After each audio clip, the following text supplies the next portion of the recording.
Mark ಮಾಡಿರುವ ವ್ಯಕ್ತಿಯ ಹೆಸರು ಜಾರ್ಜ್ ಮೆಕ್ಲಾರಿನ್ ಅಂತ.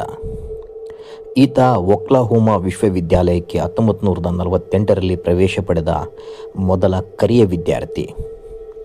ಆತನ ಚರ್ಮದ ಬಣ್ಣದ ಕಾರಣಕ್ಕಾಗಿ ಆತನಿಗೆ ಪ್ರತ್ಯೇಕವಾಗಿ ಕೂರಿಸಲಾಗ್ತಿತ್ತು. ಆದರೆ ಘಟಿಕೋತ್ಸವದ ಟಾಪ್ ಸ್ಟೂಡೆಂಟ್ಸ್ಗಳಲ್ಲಿ ಫಸ್ಟ್ ರ್ಯಾಂಕ್ ಪಡೆದವನು ಇದೇ ಜಾರ್ಜ್. ಅಂದು ಆತ ಮಾಡಿದ ಭಾಷಣದ ತುಣುಕು ಹೀಗಿತ್ತು: ನನ್ನ ಸಹಪಾಠಿಗಳು ನನ್ನನ್ನು ಅಪರಿಚಿತ ಪ್ರಾಣಿಯಂತೆ ನೋಡುತ್ತಿದ್ದರು. ಯಾರೂ ನನ್ನ ಜೊತೆಗೆ ಮಾತನಾಡುತ್ತಿರಲಿಲ್ಲ. ಅಧ್ಯಾಪಕರಿಗೂ ನಾನಿದ್ದೇನೆಂಬ ಅರಿವೇ ಇರಲಿಲ್ಲ. ಪಾಠದ ಕುರಿತಾದ ನನ್ನ ಪ್ರಶ್ನೆಗಳಿಗೆ ಅವರು ಅಪರೂಪಕ್ಕೆ ಉತ್ತರಿಸ್ತಿದ್ರು. ಆದರೆ ಕಠಿಣ ಪರಿಶ್ರಮ, ಶ್ರದ್ಧೆ, ಆಸಕ್ತಿ ವಹಿಸಿ ಓದಿದೆ.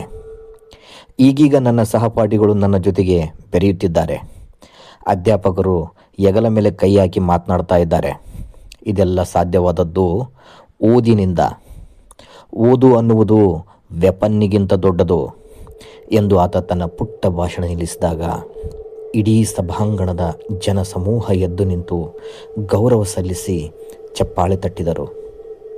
ಇದೇ ಜಾರ್ಜ್ ಮುಂದೆ ಅಮೇರಿಕದ ಪ್ರಖ್ಯಾತ ಅಧ್ಯಾಪಕ ಮತ್ತು ಶಿಕ್ಷಣ ತಜ್ಞರಾದರು. ಯೂನಿವರ್ಸಿಟಿಗಳಲ್ಲಿ ಆಗುವ ಮಾನವ ಹಕ್ಕುಗಳ ಉಲ್ಲಂಘನೆಯ ವಿರುದ್ಧ ಕೇಸು ದಾಖಲಿಸಿ ಗೆದ್ದರು. ಎಲ್ಲೋ ಓದಿದ್ದೆ.